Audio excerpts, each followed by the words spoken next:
Hello and welcome to this lecture on psychedelic psychotherapy behind the Iron Curtain. This is about the Prague experiments, which used LSD and psilocybin between 1954 and 1974. In this talk, I'm going to start by telling you a little bit about the Czechoslovak communist context. It's very surprising that such a long-running psychedelic psychiatry project could happen in a country, especially given that it was very psychoanalytic in nature, and psychoanalysis formally was banned under communism in the Eastern Bloc at this time, but nevertheless it did happen. It began in the 1950s predominantly as an experimental psychosis project, and then later, as this eventually failed, it shifted much more towards a psychotherapeutic project with the idea that LSD and other psychedelics could be used as an accelerant for psychotherapy. Just to give you a little bit of context about Czechoslovakia at this point. So the early 1950s is still actually a time of quite high Stalinism in the communist region. During this time, as a consequence of Stalinist policy, psychoanalysis and Freudian theory in general is something which is very heavily critiqued and is not supposed to be taught in medical schools or in psychiatric training or in clinical psychology training. However, there was an underground psychoanalysis scene. A number of key training analysts had survived the Nazi occupation. In the interwar period, actually, there'd been a fairly healthy psychoanalytic community in Prague in particular, but also in Slovakia at a psychiatric hospital called Košice. And although this is not particularly well known, there were a number of Russian emigre trained psychoanalysts, as well as local Czech and German speaking psychoanalysts. And during the late 1930s, Prague actually became a refuge for people like Otto Fenichel and Annie Reich, who'd had to leave Berlin, others who left Austria after the Nazis invaded. There were a couple of years before the Nazi invasion of Czechoslovakia when Prague was actually a safe haven, and then that unfortunately was no longer the case. And a number had to flee to the West. So that's the immediate context for psychoanalysis. The 1950s, again, because of this sort of level of ideological control, are normally considered a time of very limited academic freedom. But it's quite surprising that you find that within medicine and within psychiatry, actually, it's really not that closely regulated. It's certainly closely observed. And I think the security services were very aware of what was happening in the Prague Psychiatric Research Institute, and also in some of the other clinics where LSD was being trialed. And one might suggest that their allowance of this and their actual kind of curiosity about LSD was also related to the increasing fears that the United States at that point might be developing a drug that could be used for psychological warfare purposes at this point. And we do know that the Czechoslovak army actually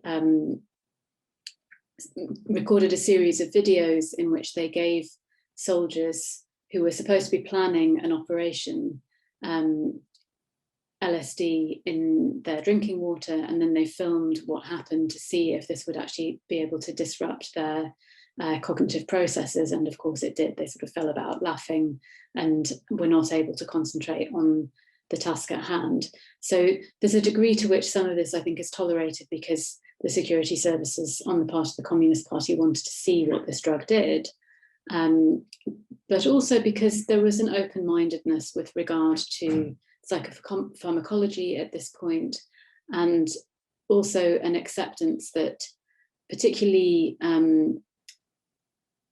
not just organic, quote unquote, psychiatric disorders, as they were described at the time, such as schizophrenia and manic depression, needed new forms of treatment, but also that neurosis was a very significant problem for the national economy, and that any new therapeutic that could help treat neurosis on a wide scale would actually be very welcome in terms of enabling the building of the socialist project at this time. So psychiatrists and psychologists were seen as professionals who were helping with the development of a new communist society, and therefore had a little bit more academic freedom than some other professions did at this time. Okay. So this is the Czechoslovak state pharmaceutical company produced version of LSD. This is lysergamide. And this one is dated from the mid-1960s, but LSD first found its way to Prague in 1954. It was sent by the Sandoz laboratory, and the Sandoz laboratory had already had a very long-running relationship with the Prague Psychiatric Research Institute. They had already run trials with them on various different psychopharmacological substances, particularly tranquilizers. And one of the arguments for this is that within Eastern Europe at this time, in the communist states, there was less regulation of clinical trials than there was in the West. So you would find that Western pharmaceutical companies were often keen to send their drugs to East European clinics because it was easier to conduct experimentation there. And there was also a very long-running tradition of self-experimentation amongst Czech doctors.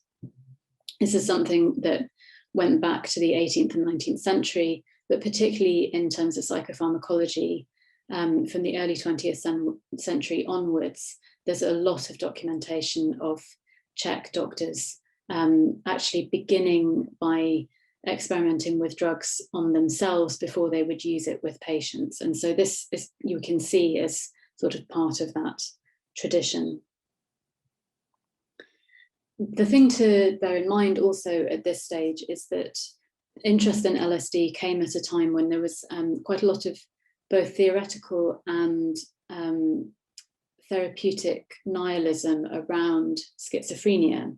In the early 1950s, this was just at the time that chlorpromazine was starting to be used, but at the same time there was still a lack of understanding of the actual mechanism by which schizophrenia worked in terms of its etiology. And one of the new theories that was emerging, which sort of emerged in the early 1950s linked with the British psychiatrist William Shaw, was around the fact that in LSD-induced hallucinations, serotonin was seen as being the key molecule involved in terms of antagonism with serotonin in the central nervous system. And therefore it was concluded that if this could cause hallucination, then perhaps that was also the key mediator in terms of schizophrenia as well. And so the original experiments involving LSD in Prague essentially brought together a number of clinicians, students, and artists to take LSD, and then they were examined with EEGs. They did Rorschach tests. There were tests for their perception of time, their thought processes, their emotional responses, and then often very graphic depictions of the optical hallucinations that they were undergoing. And this is one of the reasons why they involved artists in the experiment as well. And then this was compared with a group of patients who were diagnosed with schizophrenia who underwent exactly the same tests in order to test the hypothesis, the serotonin hypothesis of schizophrenia. And eventually it was decided that the outcomes were just too different for the two different groups for it to be an adequate experimental model for schizophrenia. There was too much difference in terms of the, and it's interesting that they put so much into the interpretation of artistic production on the part of both patients and artists. But one of the kind of key reasons why they just couldn't see the parallels being drawn between the two was the difference in the type of art that was being produced by the two groups. So they saw that schizophrenic patients would tend to focus in a lot of detail on a part of a picture without necessarily focusing on the whole. And this was then compounded by other local experiments which tried to treat LSD hallucination, the effects of LSD hallucination with reserpine, which again completely failed. And this was seen as further evidence of the fact that the two were not the same phenomenon. This sort of led to two significant things. One was a shift in theories at that time amongst the research group, the psychiatry research group, towards new types of theory of schizophrenia, particularly drawing from Gregory Bateson, going back to psychoanalytic models, thinking more through Kleinian models of psychosis, but also an acceptance that LSD and the experience that it produced was still of use to the clinician in terms of giving the clinician and the student a sense of what it was like to experience hallucination, and that being something that was useful for training in terms of enabling an individual to have something which, if it wasn't identical, gave a sense of how a patient may phenomenologically experience hallucination. And so it started to be used as a means of training psychiatrists, clinical psychologists, and nurses. But then beyond that, there was this sense that it caused abreaction, to use the psychoanalytic term. And there's a very long PhD thesis, which is co-written by Stanislav Grof and Stanislav, which really spells out this abreactive process. So people often would go back to early childhood experience within a matter of a few hours after taking quite high doses of lysergimide. And therefore it was seen at this point that the experiment should really shift and now should take into account the experiences of patients and also of clinicians in what was essentially psychoanalytically orientated, but drawing on a number of other theories of psychotherapy, including an idea about anaclysis, so anaclytic therapy, which actually did away with a lot of the normal boundaries of the psychoanalytic setting. So it allowed for much more physical contact between the clinician and the patient, or the guide and the patient.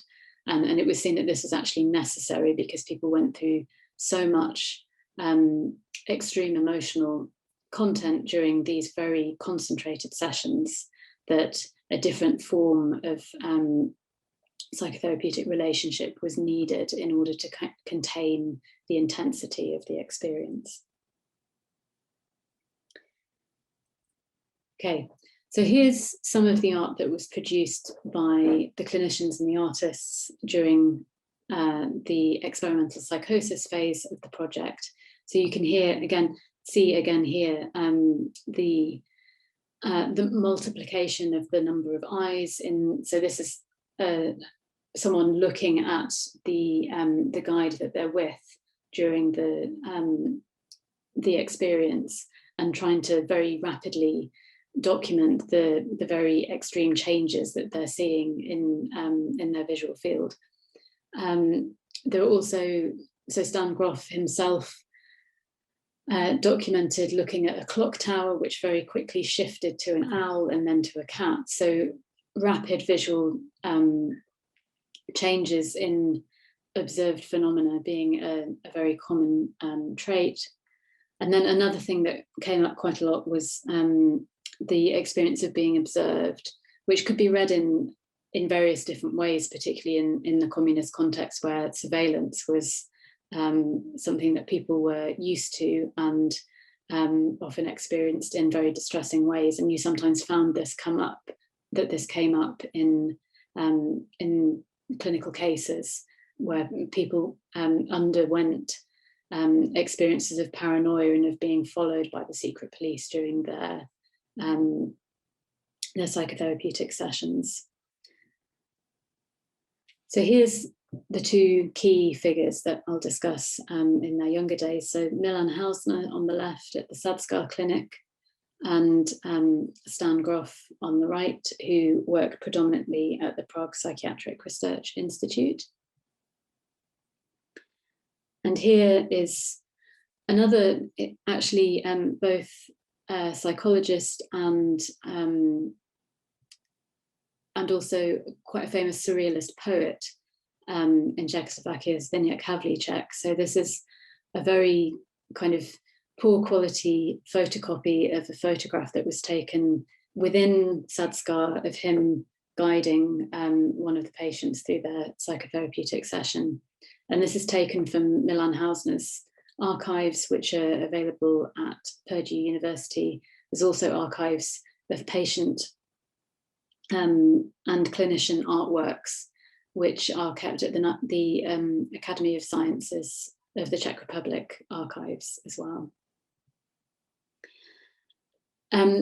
So this one's clearly happening within a clinic in a sort of quite classic psychiatric hospital setting, but a number of patients also during follow-up investigations, which were actually carried out by the Canadian researcher Ross Crockford in the 1990s and early 2000s. He went and met a number of the clinicians and also the patients who underwent this in the 60s and 70s. And many actually also talked about going to the psychiatrist's home or the psychologist's home, and even with their kind of wife in the background often, and undergoing these kind of 12-hour-long sessions behind closed doors in this particular session, which perhaps maybe brings to light the fact that some of the claims that LSD never left the clinic and never became a recreational drug and never fell into the hands of those outside of the medical profession. Perhaps that's sort of, in Czechoslovakia, perhaps that suggests that might be overclaiming the way that LSD was very carefully regulated. As I say, it did take a very particular, often Freudian psychoanalytic form. So people would undergo abreaction, they would regress into their very early childhood conflicts, and that would be worked through in terms of an accelerated psychoanalytic session with a psychologist or a psychiatrist. And this is one patient's cartoon of the Oedipus complex, which came from the Sadskar Clinic. But it wasn't only the Freudian theoretical framework which was adopted. So you also had, and this I think is probably the more dominant conceptual framework that emerges, particularly in Stan Grof's work, but also in Hausner's work, which goes back to the cellular unconscious and also to prenatal experience. So drawing from Otto Rank, but also from Mott. And so here we have someone who is in some kind of gelatinous substance from where he's hallucinating that he's being pushed out. He doesn't like it. Some unknown force keeps pushing him forward and he's propelled at a great speed, but there are obstacles inside the tube and they collide. It's painful and there's deformation from the collision while he progresses, and he's tossed into a sort of kettle where everything is shaking and turning and it's unpleasant. So this is theorized as being symbolic of the moment of conception or as part of birth trauma.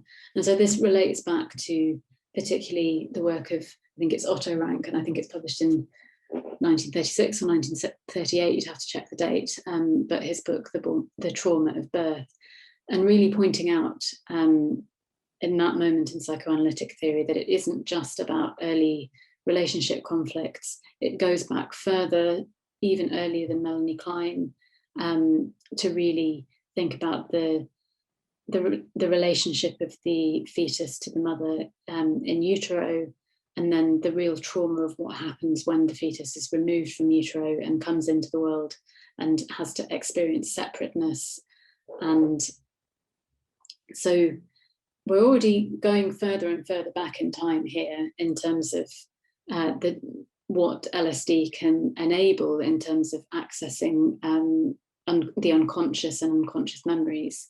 But it can go even further back than that. So the next one is linked to the phylogenetic unconscious. So here and I think it's interesting to think, for those of you who do have a background in psychoanalytic theory, that Ferenczi was quite frequently invited from Budapest to the Slovak clinics in the interwar period.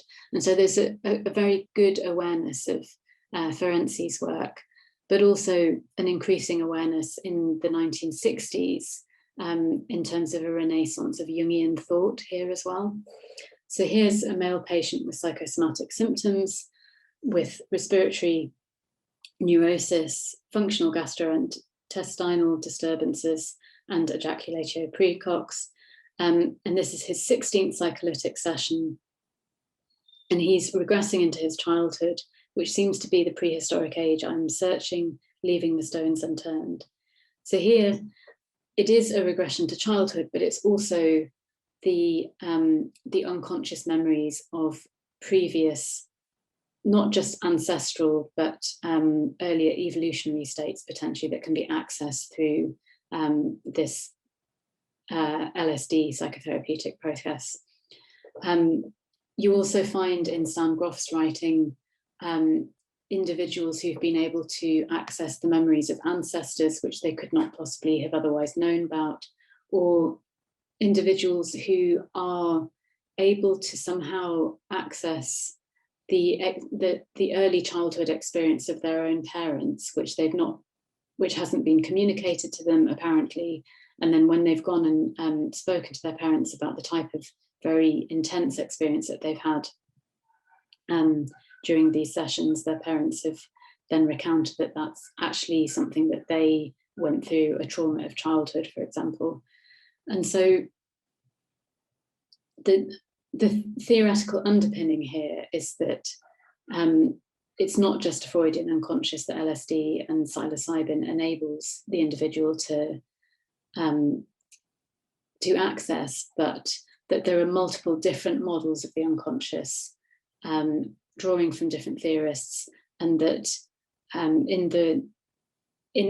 by enabling very long-term repeated psycholytic, as they called it, sessions, one could go further and further back potentially in terms of not just resolving infantile trauma and conflict, but to really dig deep in terms of the cause of neurosis and resolve it during the course of these very intense sessions.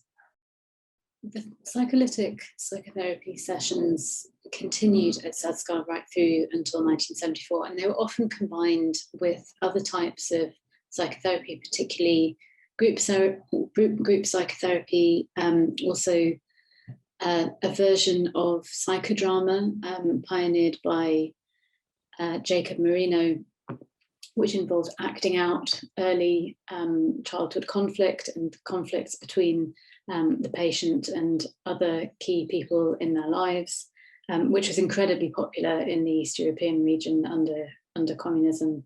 Other types of relaxation technique, and also a more locally Czech version of psychodrama, which was called psychogymnastics, which involved kind of more object-based projection and involving further more physical therapeutic activities.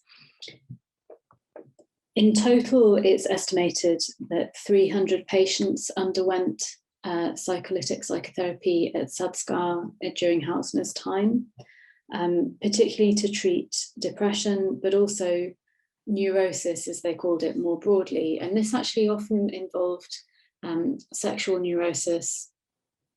And I think this is one of the other reasons why it was tolerated or even encouraged to a degree by the communist regime, because at this point, as my colleague Katarzyna Leszkova argues, sexual neurosis was actually a really significant preoccupation of the regime because of the decline in the birth rate. And it was seen that actually investing in therapies to try and improve marital relations and to therefore improve the birth rate was actually something that warranted serious financial and intellectual commitment. In total, around 40 clinicians, so psychiatrists, nurses, psychologists, and trainees as students were also involved in the Sad experiments. And these are figures that Ross Crockford has gathered through a very careful analysis of the published papers at the time and from Hausner's own documentation. Sad was eventually closed by the authorities in 1974. So again, to give you a little bit of background, in the 1960s, Czechoslovakia saw a gradual process of reform and gradual degree of liberalism in terms of the cultural as well as scientific spheres, which ended in 1968 with the Soviet invasion of Czechoslovakia. And after this, there was a process of what is generally called normalization. So this was actually the term that the Communist Party themselves used. They described the kind of reform generation of 1968 as having been literally hysterical, that mass hysteria had broken out across the country, and that a much more normalized top-down level of control type of society needed to be regenerated, and one where the security services would have increasing sway in terms of people's everyday lives, and also that censorship and control, ideological control of the cultural, scientific and political spheres would also be the case. But nevertheless, I mean, there's 6 years between 1968 and 1974, so it takes them a good long time to really crack down on this, you know, really quite flagrant psychoanalytic project that's going on at Sadskar. And as a result, it is one of the longest running psychedelic psychotherapy projects that has ever existed. And it certainly went on for much longer than in the United States. I just want to go back briefly to Stanislav Grof. So for those of you who are well versed in the history of psychedelics, you can see the origins in these experiments of his later transpersonal psychology, again drawing from Rank in terms of his coex system, which theorizes perinatal and birth experience. And also in terms of the influence of Jung and the concept of archetypes is very much in there. And I want to go back and read to you a quotation from Grof himself about his very first psychedelic experience, which happened in 1956. The time he was, he'd had psychoanalytic training. He was completing his medical training as well, and was actually sort of falling out of love with psychiatry and with Freudian psychoanalysis, and was unsure about the degree to which it could change the world and the degree to which he would be able to have an impact on individuals and society. And to the extent that he, in the months preceding this, had gone to discuss retraining in art as an animator for the Barandov film studios to work with the very renowned surrealist filmmaker Jerzy Turnka. It was actually his brother, Paul Grof, who'd already been involved in the experiments, who persuaded him to come and take part. Paul Grof, this is a little known fact, was quite key in being involved in one of the early trials that showed that lithium had efficacy in the treatment of bipolar disorder in the late 1960s in Prague as well. So the particular experiment that Grof was a participant in involved being hooked up to an EEG and being exposed to a strobe light at the same time as taking a high dose of LSD by injection. He says, "I was hit by a vision of incredible radiance and supernatural beauty. It made me think of accounts of mystical experience I had read about in spiritual literatures, in which the visions of divine light were compared with the incandescence of millions of suns. It crossed my mind that this is what it must have been like at the epicenter of the atomic explosions at Hiroshima and Nagasaki. I felt that a divine thunderbolt had catapulted my consciousness and my conscious self out of my body. I lost my awareness of the research assistant, the laboratory, the psychiatric clinic, Prague, and then the planet. My consciousness expanded at an incredible speed and reached cosmic dimensions. There were no boundaries or difference between me and the universe." And so you can see here the quite common report of a loss of ego boundaries with taking psychedelic substances. And this then leading him to read more into spiritual literatures at the time, and again to look very seriously at Carl Jung's work in particular in relation to this. And you can read in quite a lot of depth how he came from these Czech experiments towards the real development of transpersonal psychology as a field in a number of his books, including The Realms of the Human Unconscious.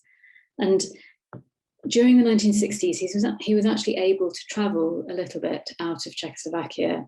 And when I've looked at the evidence from the security services, he was certainly tracked a great deal, often interviewed, but they considered the information that he was able to provide them about science abroad, but also actually the research that he was doing as well, to be of sufficient interest about this field at that time, that they actively were willing to tolerate his psychoanalytic orientation at this point, and also allowed him to a degree to travel to conferences and to meet other clinicians elsewhere.